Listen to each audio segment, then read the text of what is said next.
the internet. Hey, hello everybody. Get some people jumping in here. Give us a shout in the comments and let us know where you are. Got to remove a couple things here. Sorry about that. Let us know where you're at, who you are. Got Tyrone in Connecticut. First one in, Tyrone. Where are you, Adrian? Are you still out in Colorado? I am in Colorado. Colorado is the new unofficial official home, and I've been wording it that way because I'm staying here and I haven't done the official change address and everything moved. But this is going to be the new home. Good. I'm in Denver right now, and we'll figure out where in Colorado the long-term place will be. I've never been out there, but I've always wanted to go. I just hear it's beautiful out there. It is beautiful. There's way less humidity than you and I are used to, which I am happy about that. But there's also less green, and I like a little bit more green that's here. But we change, and you don't always get everything you want. Yeah, man, that's a new experience. You're gonna love it. I know you will. Yeah, I love the outdoors and hiking and meditation, yoga, and this is like the perfect place for all of that. Yeah, not as many alligators, and snakes, and all that. Well, maybe some rattlesnake out there. Maybe, I don't know. I'm not sure. We haven't seen any on the trail, but I've only been really here in the winter months. I've been out here visiting a lot in different times of my life. Hey, everybody. Good afternoon. We're going to let a few more people in here before we get started. We've got Michigan in the house, Texas, Orlando, Illinois. A couple people from Illinois. Nice. We got them from all over today. Awesome. All over. And that's something I want to talk to you about the mobile home market in different areas of the country, right? Because I know here in Florida, where I am and where you are, it's bigger here than some places, but we'll get into all that. We'll definitely get into that. That's one of the big myths about them. That you're so lucky in Florida, you have all the mobile homes. Well, I'm here in Pinellas County, by St. Petersburg, and I think there's more mobile homes in this county than anywhere in the world. Well, your county actually doesn't like him anymore. Yeah. Which I'm sure we'll get into because of the tax dollars. Yeah. Oh, absolutely. They rather see condo high rises go up, right? Exactly. All right, guys. Well, let's get going here. If we've got some people not here yet, they can watch the replay and get caught up. But I have Mr. Adrian Smude on here from My Wife Buys Mobile Homes and Lifestyle REI. I've been I've seen Adrian for years. We're in some common groups, and you were, I believe, a member of the Family Reunion REI group, maybe, possibly. But I've seen you around for a long time. And, like probably many of the people that you've dealt with, I've spotted your branding really quick, right? And I'm like, this guy's really good at marketing himself. So when I started Wholesaling Partners and I started doing this podcast, I thought, I want to get Adrian on here because I need somebody really, versed in mobile home investing and the other things you do, like I said, branding and marketing and all that stuff. So anyway, welcome to the podcast. Appreciate it. Thank you for having me, man. So let's dive in. And I know everybody starts this way, but why don't you just tell everybody real quick how you got into mobile homes and what your background is? So my quick version of my story is I started out as a tenant, like a lot of us do. We don't usually buy a house first. And a really, really bad tenant. We were renting. I grew up in Plant City, Florida, and then we started renting in the Brandon area, so in between kind of where you're at and where I grew up. Okay. But we were bad tenants. We have eviction notices for spaghetti wrestling, pudding wrestling, mud wrestling, parking a motorcycle in the living room. So essentially, you don't rent to 20-year-old Adrian and his friends. But because I'm a problem solver, which is what we do at heart as real estate investors, I bought a house. I solved the problem. Then I learned how bad of tenants we were because I had to deal with it. But I moved my friends in. I rented them rooms that divide up my mortgage, so I lived for free. So that whole house hacking thing before I even knew what it was. Right. This is like 20 years ago. Fast forward a little bit, I said, hey, why don't I do this again? Next time, maybe I'd make some money instead of break even. The bank said, sure, you can do it again, but you'll lose a little bit every month. Don't worry, real estate goes straight up. The long story short there is when I went to refinance 2 years later, real estate was going down, that big 08, 07 crash. And I went from losing a little bit every month to a little bit more because I had the adjustable rate mortgage that we all know about. So I lost or gave up the house as a short sale. Okay. A few years later, I didn't give up. I got back in the business. I bought some more houses by the bank's financing. And then I was like, we got to be at the top. I didn't have any real data. Like looking back, I don't even know what I was basing things on. But I had that short sale in the back of my head. And I was like, I can't have that happen again. It was a little bit of ego talking, which could be a good at times. But that's how I found the niche of mobile homes. Okay. Started talking to the seasoned investors at the RIA meetings, the ones that have been in the business so long, they don't need to do another deal, but they love the business. And they talked about mobile homes. Since then, I've transitioned my entire business to the single unit mobile homes with the land, not the parks, not the units within the parks, the single unit with the land. And a lot of the reason is because I love cash flow, predictable money that I can eat off of every single month. Yeah, that's the nice kind of game, right? That's it. Yeah. I know when I picked up, when you were coming on, I picked up a copy of your book. Also got it on audiobooks because I like to listen and have a hard copy, but for anybody, right, looking for it. But I noticed that I thought we were similar in that way. I was a mess when I was a kid. When I was 20 years old, you didn't want to rent to me either. I was late on rent all the time, right? I was a mess. So I thought, man, Adrian and I have something in common there. But it's a good learning lesson, right? You were a bad tenant, I was a bad tenant, and you learn from that and you grow from that. And I think the important lesson there is you took action. Like you said, you're a problem solver and you took action and slipped into mobile homes. So tell us about once you got into it,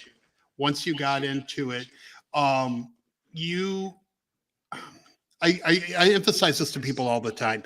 When you get into a business like this, into wholesaling or in mobile home investing or anything, you can't just kind of do it, right? If you're going to do it, you have to go all in and do it. And I noticed in your book, you were talking about how you would go out and you would do 50 signs a week, bandit signs, put out the signs. You were going to RIA meetings. You're talking to the old timers in the business and all that.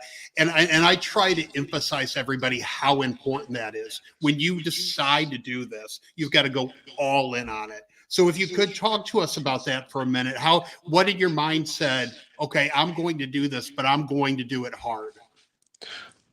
I love that you're starting out here because this is such an important topic. And this is where I think most people don't become successful is because of this one piece. I'll back up a little bit. So the first 11-ish years of my real estate career, I was a hobby landlord. I wouldn't have said that at the time. I would have said, I know what I'm doing. Right. But looking back, I was definitely a hobby landlord. I was doing a few things. I was probably breaking some fair housing laws because I didn't get good education. Then I dabbled in the stock market. I played, we'll say, shiny object syndrome. How am I going to make money? Sure. I was very fortunate that I had very low expenses. And my wife, actually at that time, girlfriend, we were both very frugal. And she became an RN. And we decided, I'm going to go all in this real estate thing. And we're going to live off of her income. Now, that meant we couldn't go on very fancy vacation. We didn't go up and spending as her income went up. And I was still working on the side. But I went all in, as you mentioned.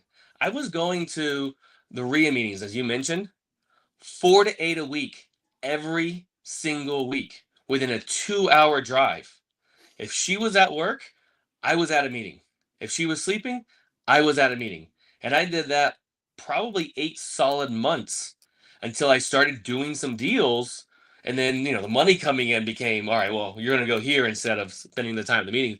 But I still kept going because you got the education, you got the networking, and I just love meetings. The signs that you mentioned, it was 50 a week, every single week. A lot of people love to take off the holidays. I didn't, because that means only my signs are out and not yours. Right. And it means code enforcement's probably not collecting. So I got a few more days of the signs out. The longest I went is 8 months without doing any deals, which got very tiring. Then I did one deal that paid for 3 years worth of signs. So it's That'll the do it. consistency. And I used to think that everyone kind of had the consistency until a friend pointed out, he's like, you're really consistent. Yeah. And that's one of the things I believe that has separated me, allowed me to be very successful, is I just do that simple, but yet very hard thing that every single day I do the same thing over and over to build the business. And again, I'm everybody watching and everybody in Wholesaling Partners and, that I talk to through the Wholesalers Toolbox and all my things that I've got going on. I try to emphasize so hard that you have to be consistent and you have to go all in, because I'll get people email me and say, oh, you know what? I went driving for dollars on this past weekend and I went to 10 houses and nobody called me, and I'm like, you have to do 1,000 houses, right? You have to put out thousands of signs, right? It's all about getting in the repetition of just doing what you have to do. Forget about the deals. The deals will come, right? But do your marketing, whatever it is, every week, week in, week out. And the only thing that I believe we can truly control is giving the offer. I cannot make you sell me the property. I can give you a different offer. I can keep changing it, but I cannot change your mind. But I can 100% control giving you the offer. So my job is to give offers. I can control that. And if I set a goal for offers, then I can be 100% on my goals. If I set my goal as I'm going to buy 10 homes, that's hard to control. Yes, we can back in the numbers and say, all right, it's going to take X amount of offers to buy properties. But I like something easier. I can set so many offers. And if I do that, I know in the very big picture, it's going to average out that I'm going to buy X number of properties. So every time I get a no, all right, cool. I'm no closer to my yes. Yeah. It's crazy. And I'm not going to go on into like all my different careers and the backstories, but when I started in sales, when in my early 20s, I sold forklifts for a living. And I knew, because I knew the numbers, I knew if I did so many calls and so many quotes, it would equal so much in sales for the year, right? It might not come from this business or that business, but it will come. And so the law of averages are 100% real, right? If you figure out, okay, this is my path and this is what I'm going to do, I have to do 50 signs a week. I have to go to 8 real estate meetings a week and just keep doing it. The success is going to come, right? You went a while and didn't do a deal, but now look at you, right? Now you've got this mobile home empire built, right? From that consistency. And my coach and I were talking about one day, we both believe that you have to do or maybe even spend X amount of time and dollars on marketing, but the deals don't always come from that marketing. It's the effort put out. And a lot of times my deals come from a different direction. Right. So it's just the effort. There's some like energy thing out there. You put effort out and they come, may not be in that same form. And it happens to both of us very often. Maybe the law of attraction. Yes. Right. And we can go all down the woo-woo route. I love that. Hey, why we're talking about consistency and the marketing and all that stuff, let's talk about for a minute. We were talking before you hopped on here today. You weren't feeling that great this morning, right? Yeah. I woke up pretty sick this morning. You might be able to hear me a little stuffy, but I said, nope, I already committed to be on the show, and it's a live show at that. Yeah. So I've got to get myself ready. This is no different than going to a seller appointment. If I were to say, nope, I can't make it to a seller appointment, then they're just going to call you. They're going to call the next person, and I'm going to lose out on it. I did what I needed to do. I took another nap. I had more caffeine than I normally have because I needed to bring a little bit more energy, and I did those things. Now, after the show, I might have a little bit of a crash for it, but I have the time allowed. Right. And I can shift it around. That's one of the beautiful things about being an entrepreneur is we can shift our days and weeks. Yes, I have some blocks in like this. Mhm. I have to be there. But then we have other time that maybe I'm just not going to get the desk work done today that I had planned. But doing those hard things, I'm a very big David Goggins fan.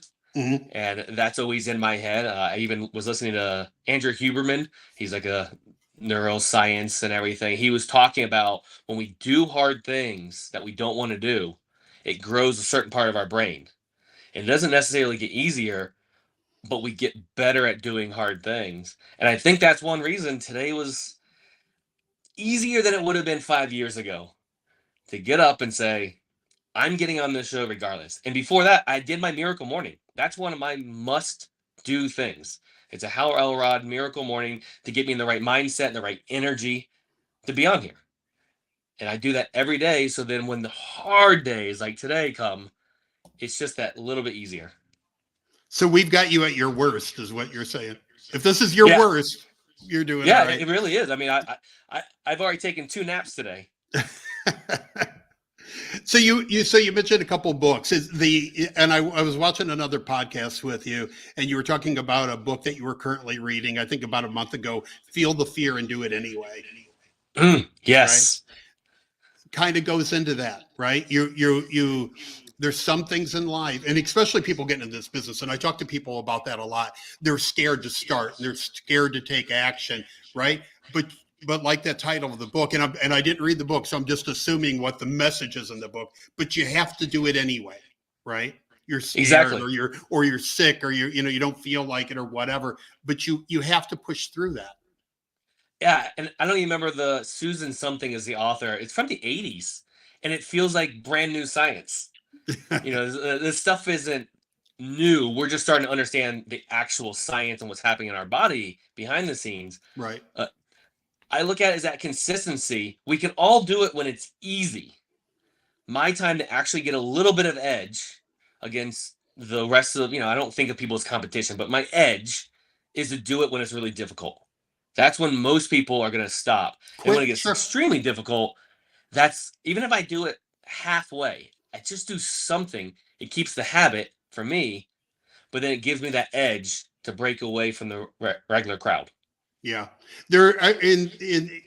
so many people try to break into real estate, and that's the difference, right?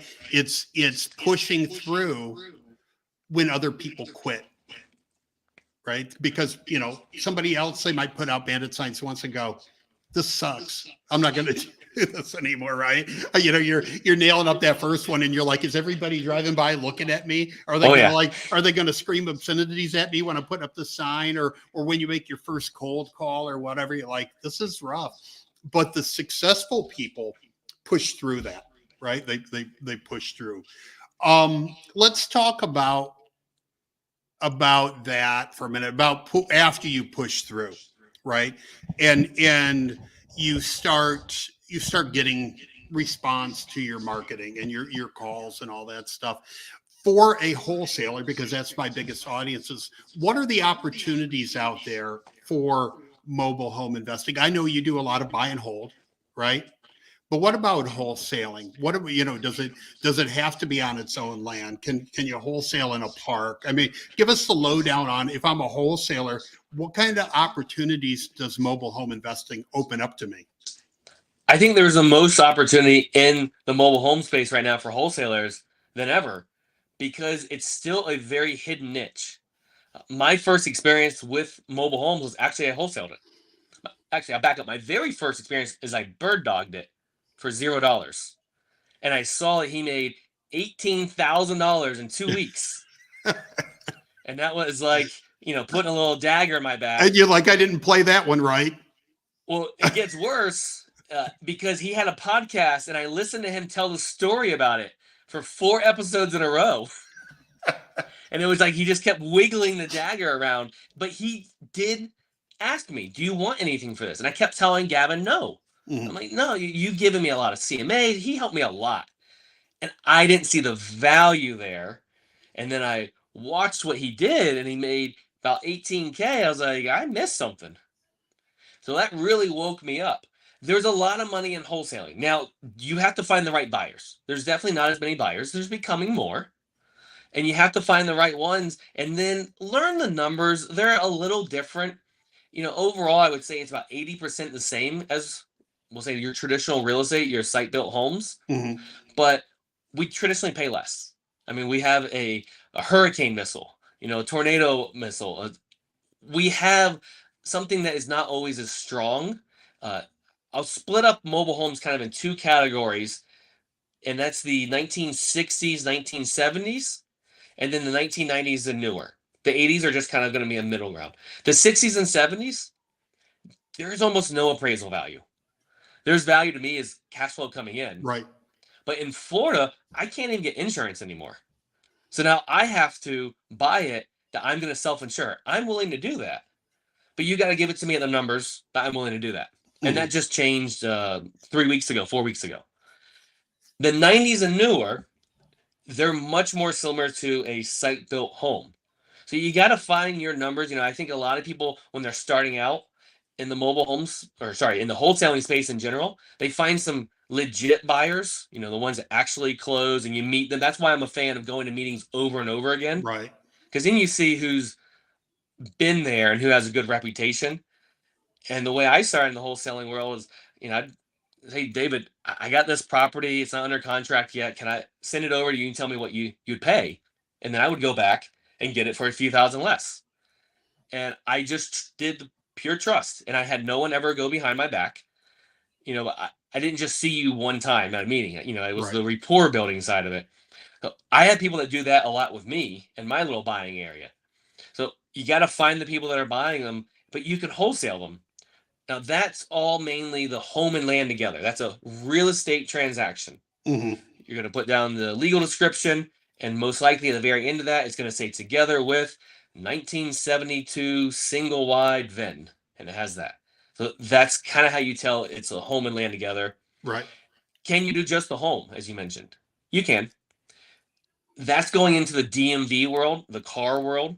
There are a few states like California that create a whole nother arm of the government to go over just mobile homes. But most of the country, it's DMV.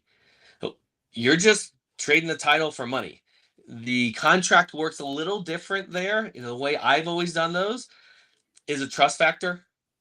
I got the contract with you, and then the way I've always done is actually I went and closed at the DMV.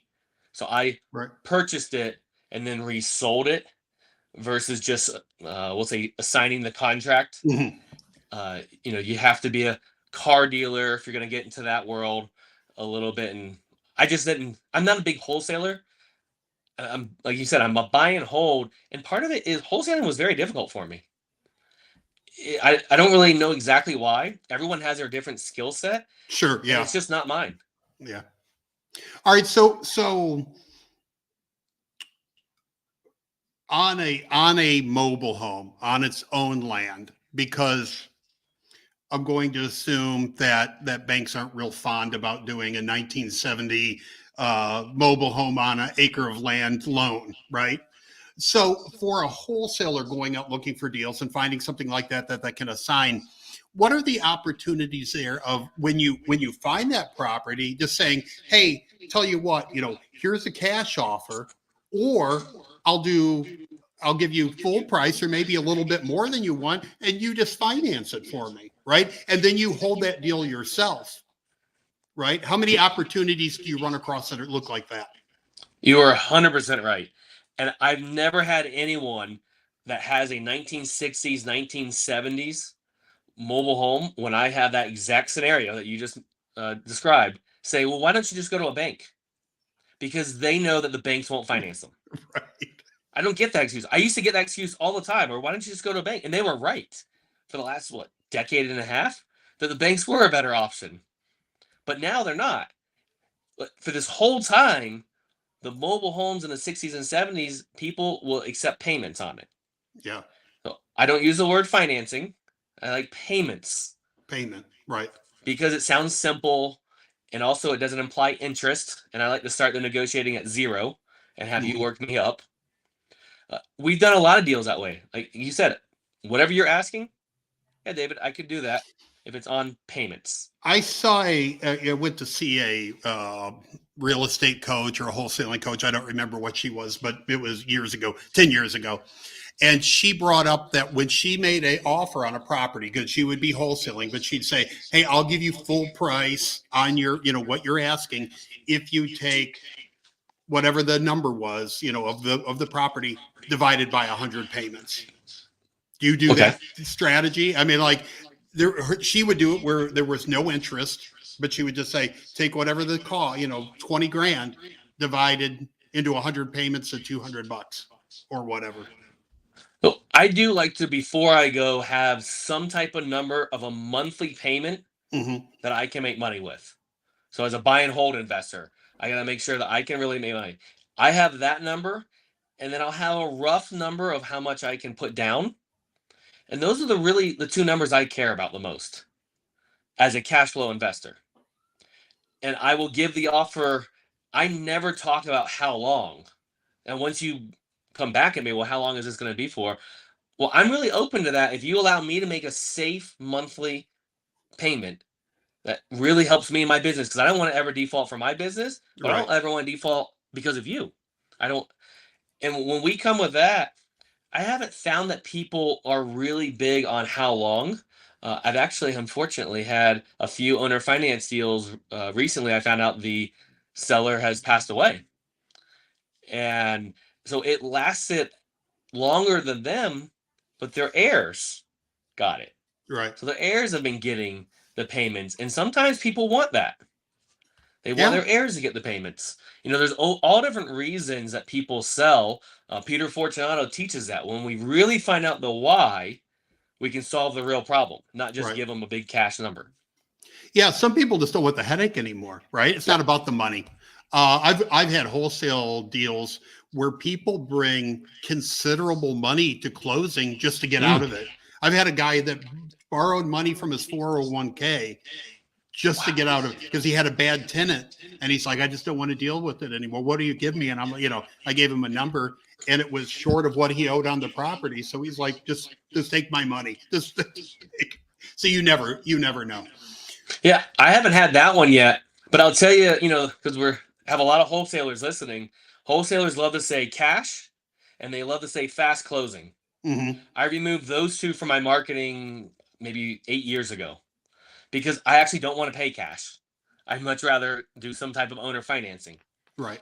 And I took away the fast closing. I say at your convenience or on your schedule, because I have found most of the people I have bought from, they actually needed to close slow.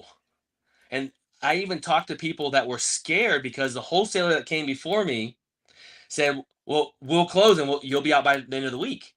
Well, that was scary for her. Yeah. She needed time. She actually needed to stay 2 weeks after closing because a lot of people don't have the money to do the physical move until they get the check from the title company. And I'm comfortable letting them stay. We hold back, the title company holds back some money, but it's more at your convenience. What do you need? And we'll build the deal that way. Right. I believe your marketing still says like any condition, any situation. Yep. But you just drop the cash and fast and all that stuff. Yeah. And on that, most wholesalers always think that, if you don't pay all the closing costs, because we don't offer to pay closing costs either, but I will if you negotiate in. It's an item that I let you negotiate in. But a lot of the sellers, they don't know what title company they want to use. So there's a lot of times we'll split the normal closing costs, and they're like, well, where do we close? Well, I've got the ladies out in this title company that have always done it. They take great care. They're third party. They're there to protect you and me, and they understand mobile homes. Yeah. Well, of course they want to go and close there then. Yeah.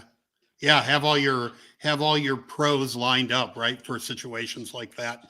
All right. So I'm a wholesaler. I'm going to start doing this when I make offers, I'll give them a cash offer. If I want to have properties to, in my portfolio, maybe I'll give them a owner finance or a payments offer. But what happens when I need to walk through this property and inspect it? I mean, like, how do you learn that? Because it's going to be different than a regular single family property on a foundation, right? How do you get that skill? By just doing it. Honestly, that's how I've learned almost everything. You just start doing it. Now, obviously, you get some education, but you can get all the education in the world, and it won't compare to actually going there and feeling the subfloors Mm-hmm. and tapping on the windowsills and seeing how the older ones, the walls are much, much thinner. You can read that all day, but until you see it and you hear that you can hear straight through the walls on a 1960s, you don't understand it. Uh, That's how I've done it. I go there and I look at that sometimes as a practice. I've bought mobile homes when really my goal was to go there and investigate something I learned or to practice something I learned in class. And then they said yes. I was like, oh, cool. I really only came here to see this one thing that I learned about. Right. I think we get so fixated on having to close the deal. Getting inside of a mobile home, having a conversation with the seller, they'll teach you a lot of things. Or, like I said, you read about the walls. All right, go there and touch the walls Yeah. so that you have real experience. So then next time you're more confident in it. Go there, and a lot of mobile homes are in more rural areas. So go there and check out the well, because a lot of people have never seen that there's two different well pumps, Mm-hmm. submergible, non-submergible, and just ask the seller about it. You'll learn a lot from the sellers that will then click back to what you learned in my book or wherever you learned it. You learned it on here. Go and see it, because then it becomes real. Right. I'm thinking, when I have these conversations with wholesalers and they tell me that they're afraid to make a phone call, right? I get the butterflies in my stomach. I'm afraid to call. I tell them to I said, go on Craigslist in a different city, right? And start calling FSBOs and just get used to doing it. Now, when you're explaining this to me right now, I'm thinking in my head, if I were going to get into mobile home investing, I would probably start looking for maybe a park that's older, that has a lot of units for rent, and going out and acting like I'm going to rent a property and just having somebody walk me through some. It's right? like you've done all this before. That's exactly all of those things. I love the FSBO work there, because those are usually your hardest to talk to sellers, and then everyone Right. else gets easier because they're usually their price is wrong, Mm-hmm. and you get beat up by them, and then you go to the seller that's motivated. It just feels better. Yeah, walk the property. When you switch it from being all about me, I've got to go there and buy this property, you switch the mindset to, David, it's all about you. How can I help you? Yeah. Like, there's just an energy burden of relief that comes off. And I still get caught up on this sometimes. And I've done everything you just said, where the phone rings and I literally shook and didn't say anything. It's so embarrassing, because I listened to a podcast and they talked about that. I was like, no way that'll be me. And then it happened. But I got over it because a book title, Feel the Fear and Do It Anyways. Just, if we're there to truly help, it gets easier. And sometimes my solution is not involving me. Yeah. I mentioned it when I was like early 20s, I was selling forklifts, right? That was my first sales job. And I tell the story a lot, Adrian. I remember I could drive you to the first business I ever called on. I picked the smallest little building that I could find that I thought would have a forklift in it. And I walked in, my mouth went dry. I was so freaking scared, like they were going to like hit me because I was a salesman or something, right? But I just kept doing it, and it's like I built up the courage to go to the next one and go to the next one, right? But what you just said about worrying about helping them, that's years later. That's when I went from a good salesman to a great salesman. Is I stopped worrying about, hey, I'm going to go in here and I'm going to talk them into buying a forklift. And I would go in and I'd say, what kind of problems are you having? Like, what's your situation? Let's make it better for you. And man, then my sales went off the charts, right? Same thing in houses and mobile homes. That's an absolutely everything. I actually got caught up in that in the education world. It's no secret. You go to a RIA meeting and the speaker most of the time has something to sell you. Mm-hmm. And I got caught up in my self-worth being if you bought or not. And when my mastermind groups and my coach helped me realize what a jerk thing I was doing in my head. And I started reframing it and only caring about helping.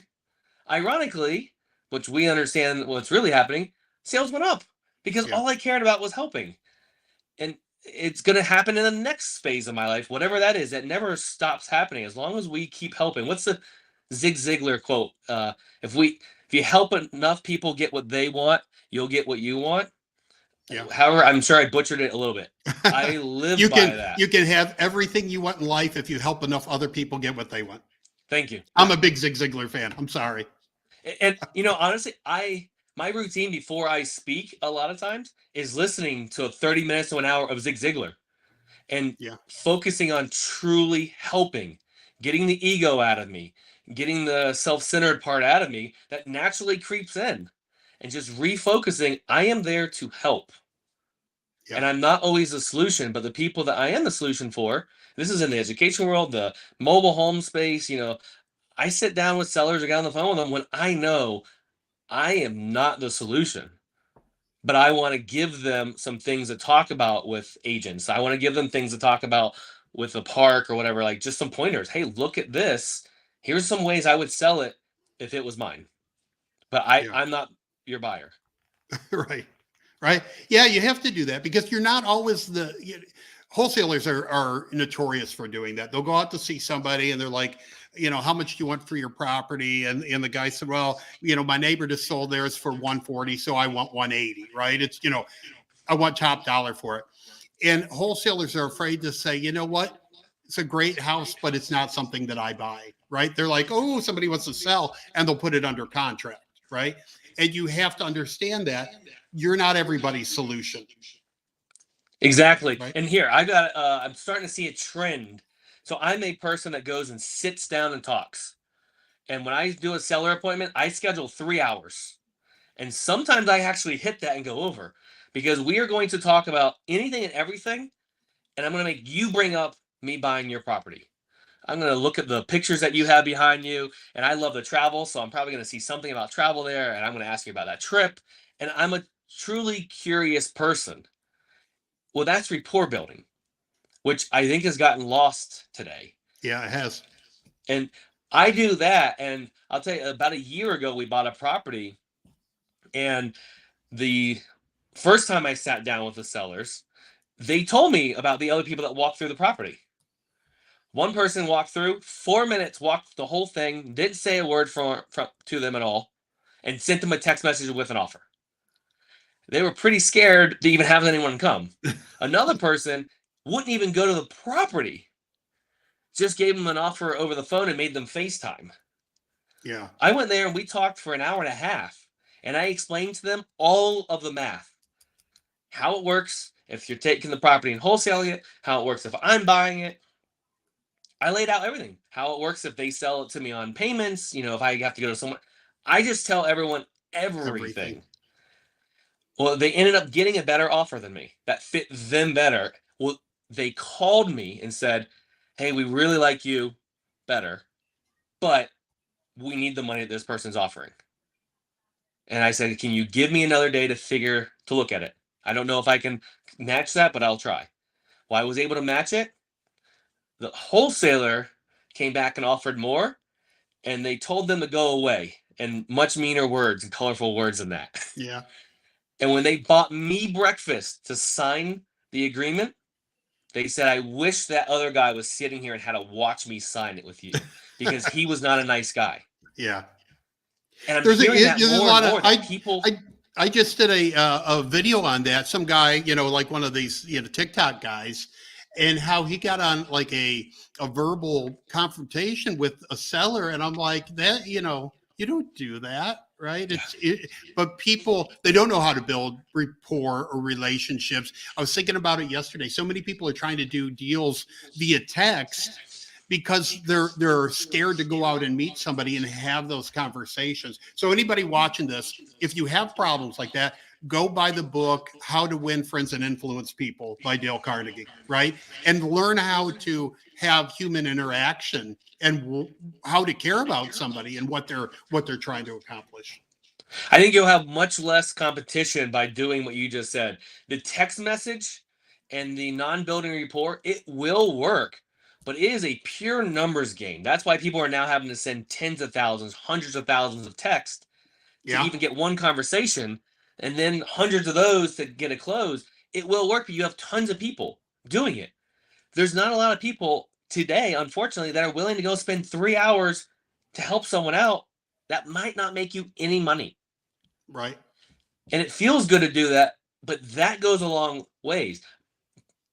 These days, my offer to close rate has really gone up, but it's because I'm not giving as many offers, but I'm giving them to the people that are tired or scared of the text message thing. They're a little Yeah. bit more old school. They want to, maybe they've never sold a property in their life. They've only bought the one property they live in. I've had that scenario. And that is a very terrifying thing. We're used to it because, or even if you've never done a wholesale deal, you're still used to the concepts of it. Mhm. Some people don't even know how it works. And that's something we had. They didn't understand that we pay the title company all the money and the title company pays off the mortgage. As simple as that is to us, she thought she might have been getting ripped off because she needed to get the lump sum of money to go pay the Right. mortgage off. Yeah. We have to help people through these little steps. Yeah. It's, you know, it's techniques are going to change, right? Because when I came into the business, yellow letters were really big, right? And then everybody started doing it. And it's like, you know, then people would get 20 yellow letters a day and they didn't mean anything anymore. And then, you know, then it's ringless voicemail. Like, you know, we're just going to drop, you know, tens or hundreds of thousands of this. Now it's SMS messaging and it just keeps going on. But going out and building rapport and doing those personal relationships is going to win every time. And it's something that never goes out of fashion, right? You can do all those other things are going to wear out. But seeing people and talking through their issue and saying, how can I help you, is always going to win. And it's a very long-term strategy. Yeah, you may not get his deal as quick as throwing out a few 100,000 messages, but it starts compounding. Those sellers I told the story about, do you think that they tell people about me? They were very happy. We had an emotional transaction. Someone that you text with and that's it. And I've bought properties like that. I never could get them on the phone. Personally, I don't like it as much, but that's what they're wanted. Do you think that person's going to talk about me that much? Probably not. I didn't hit an emotional trigger. Right. The people I mentioned that they wanted the other person to watch, have to sign it. They moved to South Carolina, and he said, anytime you're driving through, you stop by for barbecue. He was a competition barbecue cooker at a while. And I love barbecue. So we had that conversation. They're going to keep telling people. And now that's why today my business is all networking. I don't pay for advertisement dollars. I buy some shirts for people. I buy some marketing that I like to sponsor charities that I believe in. You know, my logo goes up there. I don't know if I'll ever buy anything because of that. Most of it is because I am out there helping people over and over and over again. And the goodwill, the paying it forward, the karma, whatever you want to call it, they then tell people, hey, this is a good guy. Yeah. There's I don't think it was a Zig Ziglar quote, maybe Brian Tracy, but it is sales is a transference of feelings, right? Oh, yeah. And if people feel good about you and, you know, and you're trying to help them and you feel good about them, that goes a long way. I mean, that's everything, really, you know. Let's talk about doing we mentioned at the beginning of this how, you know, you were doing this in Florida, in Central Florida. You know, there's a lot of mobile homes here in Tampa Bay, but let's talk about people that are in the rest of the country in different markets. And I know you travel a lot and, you know, on the real estate circuit and go around and see different people, but what's the atmosphere like for mobile home investing nationwide? So people very often tell me, Adrian, you're so lucky you have all the mobile homes in Florida. Well, it's not true. Texas actually has more than us. That's because they're physically larger.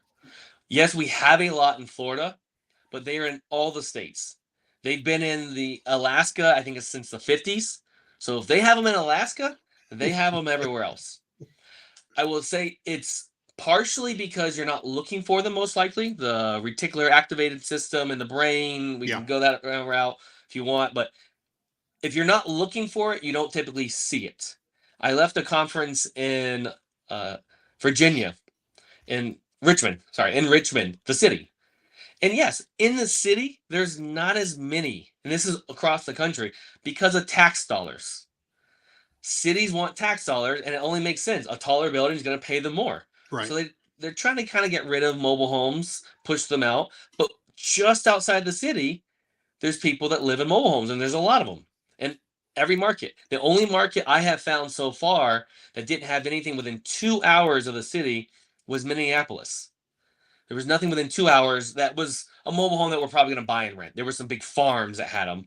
But Right. we're not going to buy, one on 100 acres. That's not business. We're probably going to wholesale that in. So look a little bit outside. There's a lot of people that want to live on a half acre, 2 acres of land, and that's for fix and flip. The fix and flip prices have been going up the last year or so because people buy payments, right? No matter investors, homeowners, we buy payments. Well, with interest rates going up, people can't afford homes anymore, right? Before, there's a good amount of people that were like, yeah, I don't really want a mobile home, but they're like in the middle. Well, now they can't afford the payment on the concrete or the wood frame home, but they still want an acre of land. They value the acre of land. They want the fence. They want to have their animals. They want their privacy. We saw a lot of that with COVID. Yeah. Well, that caused the prices of the mobile homes to go up just because of the simple supply and demand. I was going to bring that up. Housing affordability is rough, right, for a lot of people. So from a investor standpoint or a wholesaler standpoint, I mean, it's silly not to look at mobile homes because I'm sure, and I haven't been in the business, but I'm sure the activity is up on them because of affordability. Because people are like, we when we moved back down to Florida from Michigan, we came back, we went to an apartment. The apartment was costing me $2,500 a month for an apartment, for a 2-bedroom apartment. We just rented a house here that's $3,000 a month for a house. It's outrageous for a house rental, right? So people are like, we're lucky because we can afford it, right? I do this, and my wife, she works for the schools. But somebody that's working at a restaurant, to pay a $3,000 a month house payment, the utilities and all that, they're going to start looking at other options, right? Yeah, and I love the recession resistant, what I call the affordable housing, the workforce housing, right now more than ever, because I believe we're either in the recession, we'll find out in 6 months, a year if we're in a recession, the government will give us a new definition of the recession, something along those lines. I believe we're closer to a recession than we've ever been in the last 15 years. If that's my belief, then prices are going to have to come down because when we're in a recession, 2 household income, one of them loses their job. What do? They have to come down a rent level. That continues happening until the affordable housing space. We get more demand and we're not making much more supply. So in theory, we could actually raise our prices there. I'm not counting on that. I'm counting on the fact I will have a larger applicant pool to get the very best person in my property so that I have someone in there that can pay rent, so I never go without paying my bills again. Remember that short sale I talked about? Mm-hmm. That was a huge ding to my ego, my credit, my integrity. I'm never letting that happen again. So I am very heavy in the affordable housing numbers. That's going to change all over the country. Yeah. We did just buy a property that we have it for rent, and I think we have an application right now at $1,850 a month. In the Plant City area, that's above the affordable housing rent number. I ran my math at it only being rented at $1,500 a month because I believe very conservatively, I may have to drop it to that during a recession. And if I don't have the numbers set there that I can still make money, that's not a safe business. People laugh at me because I say I'm very conservative and I'm in the mobile home space. My spreadsheet is very conservative because I don't want to ever compromise my integrity again. That extra $350 a month, that's extra money. Yeah. But I want to be able to get by on the bare minimum number, and that 1,500 is the upper range of the affordable housing space. It's crazy how a foreclosure or an eviction or something years ago can affect your mindset. When I was in the mortgage business when the housing collapse happened, right? And I had car loans and I just bought a brand new property and like had all these things going. And my income went from 20 grand a month to zero real quick. Right. And since then, I've never financed anything. Right. I'm not going to get stuck there again. Right. So it's, that happens. You're just like, right. It's a new mindset. That's exactly it. I have found, like Tony Robbins, I'm very good at finding commonalities of successful people. And everyone that's been through multiple recessions, they say what you just said. Yeah. If they have some bank debt, it's very little of their entire portfolio. If I don't have the cash for it, I don't get it. It's just where I'm at. And that is a very unpopular thing in the real estate space. Unfortunately, I have free and clear properties. I have lots of friends with tons of free and clear properties or free and clear portfolios. Right. I am proud that I have zero bank debt as of 2022 April. I don't owe banks anything. Now I owe people something. And I would be okay with that, right? Because it's an asset. It's an income producing asset. But I'm talking about like car loans, credit card debt, all that stuff. So I want to get on this because we're running shorter on time now, but you also have the company that the shirt you're currently wearing, the REI Lifestyle. And I think that goes into more about promotion, right? Promoting yourself, right? And let's talk about that for a minute, because I think that's where I think they also have a fear of doing that, right? They have a fear of starting in wholesaling or real estate or whatever, but they also have a fear about putting themselves out there, right? And we shared a couple pictures yesterday of me on a horse and you on a dinosaur, right? But like, I think it's my age. I don't care what people think anymore, right? And I think you're just an outgoing guy. But talk about for a minute, Lifestyle REI, and about marketing yourself and putting yourself out there so people notice you and people notice your mission. Thank you. So this is one of my favorite topics. I can actually talk about promoting yourself a little bit more than mobile homes. We'll do another podcast and I'll let you go wild. First of all, I'm actually an introvert, and none of this stuff came really natural to me. It was very difficult at first. I even argued the guy that told me I was an introvert, but I was like, wait, he's very smart. He's really good at the personality test. I can move over to the extrovert side, which is what it feels like. If I had 4 hours of these podcasts back to back to back, it would be very draining on me. When I learned that introvert, extrovert is an energy thing, like how you really get filled up, then that just told me, okay, as an introvert, I'm a very light introvert. I think of it as like a scale. That means I just need a little bit of time to recharge. My wife, she needs a lot of time. She needs multiple hours, multiple times in a day, in a whole weekend conference, if she's there, to recharge, or she is flat dead. Once you learn that, then you can prepare yourself for the meeting. So, about marketing, I think that everyone has something that they love more than real estate. Real estate's a business we're talking about here, but there's something. If it's cats, if it's a bright yellow shirt, if it's a Speedo, if it's dogs, whatever it is, Star Wars, if you make that topic part of your marketing, it won't feel like work. And then your people that love your item are going to want to do business with you over me every day, because you have an instant connection there. And instead of going that really wide net, just go to the smaller net that is much deeper. I used to be in B&I, and they teach that pretty well. And once I've started doing that, I've learned, all right, those are my people that I can help.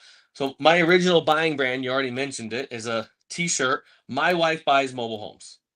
I was not seen in public for years wearing anything but this shirt. When I created Lifestyle REI, which is my education brand, so well, I'm already known for this bright yellow shirt, I'm going to keep the shirt as my logo. Right. And I just put the Lifestyle REI on it.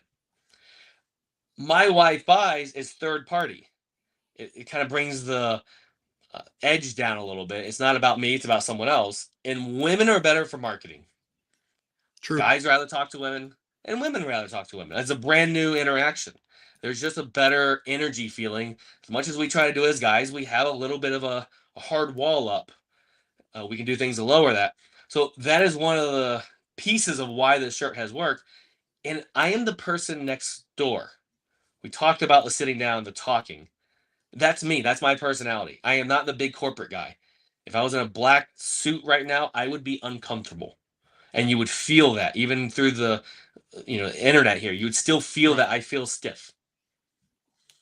I think I think the branding on My Wife Buys Mobile Homes is genius because you're correct. People rather deal with a woman, especially on a first interaction, right? Guys like women. Women feel safer with women and all that. But I think for you putting that on your marketing, even if you're dealing with them, it makes you a softer guy, right? You're more approachable because like he's talking about his wife on his shirt, so he's got to be a good guy. He's a good guy. He's a good husband, right? He's bringing the wife into the thing. So I think it just makes you more approachable, even if your wife's never in the conversation. Yeah, so she was in the behind the scenes for a bit. Like I said, she's a little bit more introvert, and she doesn't love the real estate business. She likes what it has done for our lives, but she doesn't love real estate. This is draining for her to get on here and talk. I can talk forever about it. So she helped with stuff. Now she doesn't have anything to do with the business, except for the few conversations that I just need to bounce some stuff off of her for feedback as a sounding board. But the people are always asking me, well, that's so nice of you to wear your wife's shirt. What do you do? Well, I'm a billboard. Right. And then I guess I'm chuckling a little bit more. She is in the business and the fact of the bank account. She enjoys that. If she had nothing to do ever with the business, I wouldn't be able to wear that shirt because it would be out of integrity. Right. And it's an icebreaker shirt. A long time ago, you probably remember the black with white lettering. It said, I buy houses. Mm-hmm. That's where this idea came from. I was like, well, I like to be different. And that shirt, I can't wear the same shirt as everyone else. So we came up with a shirt. My wife buys houses and mobile homes. And first 4 months, I got 0 interactions about it. The only thing I can come up with, looking in hindsight, is I was not wearing the shirt with confidence. And there was an energy thing, the woo-woo stuff. Mm-hmm. That I think that's why people didn't approach me. Now, people approach me all the time with the shirt. They smile. I can see their eyes going back and forth, and then a smile happens. And so for me, I just like lighting up their day, if nothing else. And then some people, it starts the conversation, and then maybe I can help them if it's about mobile homes or not. But I had to get rid of the word house, which I pushed back on with my group, one of my mastermind groups I'm in. They said, you have to get rid of it. And I was like, no, I want to buy houses. I want to wholesale those. They said, get down, focus on one thing. And I'll tell you, I still get leads on houses. And I don't have any marketing. You have to dig to find the link within my website that talks about houses. Yeah. And it's been a long time. But people remember you on one item. A lady I'm actually looking to help now, we've been texting for about a year. She hasn't been ready to sell yet. She said, if I remember right, you really deal with mobile homes. I said, yeah, that's true, but I might be able to help you with a house. It may not be for me. I might be able to connect you with the right person. I'd love to just sit down and see what the information I can give you. Yeah. I have to imagine just your personality and your willingness to help people, and you talked about doing some charity stuff. I have to imagine that half the people that you've done business with have a picture of you on their wall. Right. That feels like a little weird hearing that, but maybe, we send handwritten thank you cards out. Anyone I like to do business with, I try to do that. I don't do as much as I would love because no one does that. And it's a very, my mom just taught me to do that. Well, still today, after Christmas, she'll send me the text. Don't forget to send your thank you cards out. This year we didn't do a thank you card. It means something, right? Nobody does that anymore. Nobody mails. That goes so far. When I was at the bank, we did that, right? And we would send out cards to people that had done loans. And people would call me just about the card, right? Hey, I got your card. Thanks. I really appreciate it, right? And you're like, okay, one, it was a marketing piece, right? But it meant something to them, right? And that's, it's good practice, right? Anybody you need. If you go to a REI meeting, send out notes and say, hey, you know what? I love, it was great getting to know you, last Thursday night or something. People are going to remember you. I know we're getting short on time. I want to touch on that. I put a Facebook post out today with a marketing tip to collect business cards. Mhm. And I'm getting the two schools of thoughts kind of arguing back and forth. The old school me, that I want your physical card because I'm doing the brain connection of looking at the card, looking at you, remembering what we talked about. So when I follow up with you, I can actually mention what we talked about. Right. Then there's a new age that are like, no, I have everything, and I just text it or QR code it. For me, my brain doesn't remember what we talked about when that happens, even Yeah. with the little picture icon. And I'm going to have to learn to adapt. I know that. I don't want to be the old grumpy man in the corner saying, we do business. It's me. I'm so old school. And I have the QR code. I don't try to use it from the beginning, but I know I have to adapt. It's a struggle because I want to do what you just said. I want to follow up and truly show you that I know what we talked about. Well, I'm going to tell you that I'll tell you the downside of digital, because I know everybody's, digital business card and the Lincoln bio thing and all that. But the downfall of it, like people will be like, oh, here, zap my phone and I'll zap my contact into your phone. But the problem is then they never see it and they forget about you. Yes. Right. So even if you're doing that with people, even if you're doing a digital business card and you're like, here you are, here's my contact information, all that, send this person a note with a business card that they're going to lay on their desk and they're going to be like, oh, I've got Adrian's card right here, staring me in the face, right? You have to do it. Technology is great, but it never, like I said about the yellow letters and everything, it never replaces human interaction and building relationships, right? My relationship isn't in here. My relationship is talking to you and getting to know you and all those things. Yeah, that goes with everything. I want people to buy the physical book and not the Kindle.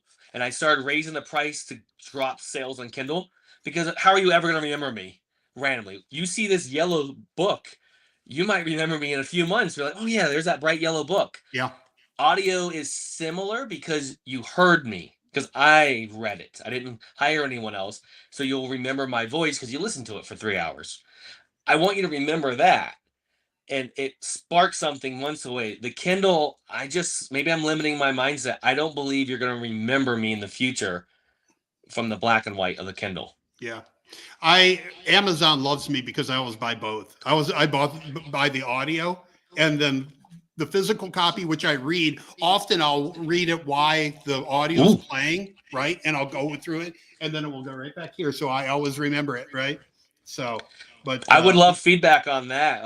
You're going to get it. So something I learned here, back up.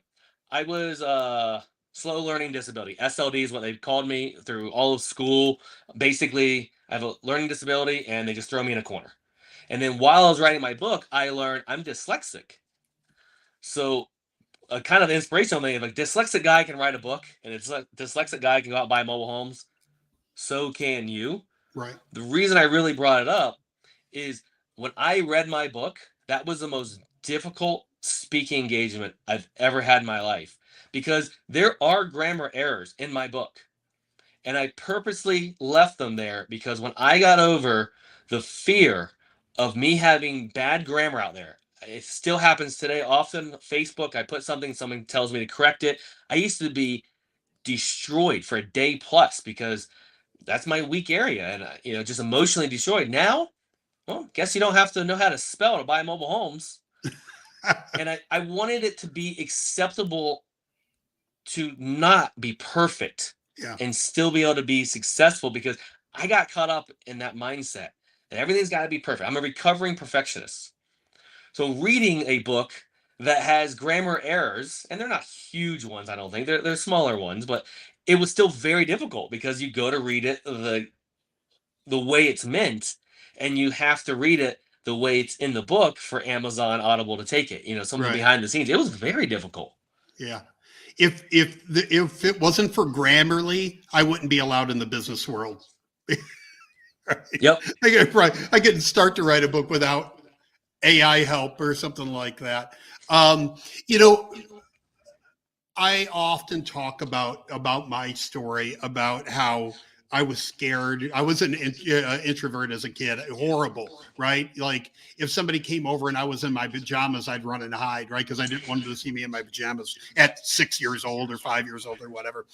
But even getting into sales and things like that, I mean, I had a lot of friends as a young kid, but when I had to, if I had to public speak or walk in and do a cold call, I was horrible. And if I can make it in real estate and now on YouTube and all these things, anybody can, because I was so bad. And I think we're the same in that. And you're trying to spread that message as well. Wherever you are right now with your, how you were in school, if you were a dropout, if you're an introvert, you can do this, right? You're going to be scared, but push through it. Mm-hmm. And you can do this. It's just like I can, just like you can, anybody. And I want to speak real quick to bring the introvert extrovert thing to a next level. Introverts are traditionally better networkers. Now they're going to talk to way less people, but it's going to be a much deeper conversation. The extroverts have a little bit of a challenge because they can go and talk to lots of people, but we've all seen the person in the meeting that just goes around and gives 30 people their business card and there's no conversation. So the extroverts kind of have that challenge. They have to slow down, which can be uncomfortable for them because if not, they scare away the introverts in the room. That makes sense because they're very high energy. Yeah. They're talking real fast and then they're on to the next person or the next topic, right? They don't slow down and have a deep conversation. I can see that. That makes a lot of sense. Yes, we just have to learn how to network with the different personality types. And it can still be challenging for me because I get high energy in the room and I can even have trouble coming down because I just get truly excited about the topic. And I'll start talking over people like, oh, no, stop. Slow down, Adrian. Slow down. You're not supposed to talk over them. And so it's I probably do the same. Right? It's a continuous thing. And it's not that I failed that one time. I just get to try it again the next time, which is no different than going to a seller's appointment to pick up the phone. What do we do? All right, let's just improve it. There is no end goal. Like we keep moving this goal line. We just get a little bit better every single time. It's feedback. That's how you do it. Just every, even if you get a fraction better, every time you do it, keep on it. Keep on the path. Hey, let's talk about your website I popped up here, lifestylerei.com/partners or /partners, I guess. Yeah, so the site, you do have to put a little dash in between the lifestyle and REI. lifestyle-rei.com/partners, all lowercase. On there, I have 14 myths debunked about mobile homes. We covered some of them. We actually didn't cover the big, scary, hairy one of trailer trash because there's someone for sure thinking about that. Right. I create a little PDF to help upgrade your mindset. That doesn't mean you have to start investing in mobile homes, but I don't want you to leave money on the table like I did with that $18,000 when I could have wholesaled it. At least understand them enough to know, all right, there's money here. And the fact that you can help that seller out. Yes, we're in business to make money, but let's also be able to help the seller because they need help. So that's on there. And then also I have underneath there's a bunch of links to my courses. And because you're listening to the podcast here, you also get 20% off everything that's on there. And if you have any trouble with like, all right, what's the difference in this one or that one? You don't understand all that. Send me a message. I don't want you to buy something that's not for you. I hope you make a decision on what's the right thing for you because it's about you going and taking action with it, helping the sellers out and making money. If you just buy it and it becomes shelf help, it doesn't help anyone. Right. Guys, this is don't ignore this niche, right? There's opportunities out there. There's not as much competition here, right? You can make good money here. So check out Adrian's website, and Tyrone asked the name of the Dale Carnegie book, How to Win Friends and Influence People. I think it's one of the best-selling books of all time. Yes. Like up there with the Bible. Right? Yeah. It's like. For sure. One of my favorite things about that book, there's a chapter about smiling on it, which when I went to read it, I was like, this is stupid, but it's so simple, yet we don't smile enough. And how some of the practices in it are so incredibly simple that we don't do enough. And if you just smile more, selfishly, you'll be happy. But then outwardly, people will like you more. And then people do business with who they know, like, and trust, just like the book teaches us. Yeah. We've talked a lot about books and a lot about Adrian's, his stuff. And I'm going to tell everybody a secret. And I learned early on in my career. When you read these books and you read Dale Carnegie, or you read what was the other one? The Feel the Fear, Do It Anyway. Any book you read, the very most important part is to implement what you learn, right? You can read it and then put it on the bookshelf and it doesn't do you any good. But while you're reading it, you go, hey, that's a good idea. I'm going to try that today. Everybody I talk to, I'm going to smile. I'm going to be friendly, outgoing. So implement everything you read in these books, or all the things that strike a nerve with you. And you think, you know what, I should do that. I couldn't agree more. In the entrepreneur world, we have a lot of like high D, high energy people in the world. And it became, well, I read 50 books this year, or I'm going to read 100 books. Like it's all about big, big, big. And I got caught up in that for a bit. And as a slow reader, that's really difficult. And I switched years ago. I don't track how many books I read anymore. And my goal is to read less books, but implement more of the book. Yeah. Most people read a book easier for me. Most people read a book and a month later they'll say, oh, this was a great book. And you say, tell me something was in it. And they can't name a thing. Right. Yeah. I don't know. Right. So practice it, because if you do it, like, I talk a lot about Zig Ziglar. The reason I remember with Zig Ziglar is because I implemented. I would do what he said to do. Right. And it paid off. I was like, oh my God, I can't believe this works. Right. And Zig Ziglar is one of the best salespeople there is. Yeah. And I didn't realize that until I listened to it through the filter of he's selling. One of my mentors said Zig Ziglar is all about sales. I'm like, no, he's not. He's all motivation. And when you listen to it, that's how clean he feels. You don't feel dirty after he just sold you on some items. Right. Yeah. Yeah. Good. He's great. Dale Carnegie's great, but implement it, guys. So, man, I could talk to you all day, but I'm not going to keep you. I know you don't feel good. You probably need to go take a nap now, because I will. Yeah, but I would love to have you come on again, and let's talk some more. Let's talk about, next time you're on, let's talk about lifestyle REI and get into, branding yourself and some other topics. But yeah, I do. I forgot to mention it earlier, probably because I have a little bit of brain fog. When you go to the website there, the lifestyle-rei.com/partners, I do have a course on how to market yourself like a pro. And you're getting more than 20% off for the people that are listening live, and it's going to last for another week or so. You're getting $100 off, which is way more than 20%, because you're going to get to come to that live on Zoom. And it's a workshop. So you have to come prepared to fill in some blanks, go through, because the yellow shirt is intimidating for a lot of people. So I don't want you to do it. People think it's all about, this yellow shirt and be bright and everything. It's not, because if you do it and it doesn't feel good for you, it'll never work. So I do have that live, and you get the recording. So if you're listening to it later, you can still get the recording portion of it. But that is going to be more than 20% off right now. And I'd love to, help as I can. You and I have had such good conversations offline. I knew today was going to be awesome. And I also knew that even though I wasn't feeling well, because you have good energy, it would help bring me up. And I wasn't that concerned about feeling a little off. If it was going to be someone that maybe had a little lower energy, I might have had to cancel. So it's the energy that you bring. So thank you. No, I had a great time. So everybody, thank you. Barbara, I saw your comments. Barbara said there's mobile homes in Washington State for $1 million. So if you want to look at that market. Yeah. In California, they just closed up, I think it was a year or so ago, one of the most expensive or highest priced mobile homes. They were selling for, I think, $2.5 million with lot rent. Yeah. But they had an amazing view. Yeah. So I want one in Key West, and they're $500,000 down there. Yep. So, right. So, but anybody, anyway, thanks for watching, everybody. I really appreciate it. Sign up to Wholesaling Partners if you're not already a member there. And Adrian, I look forward to talking to you again really soon. Awesome. Right. Appreciate you, man. Thanks, everybody.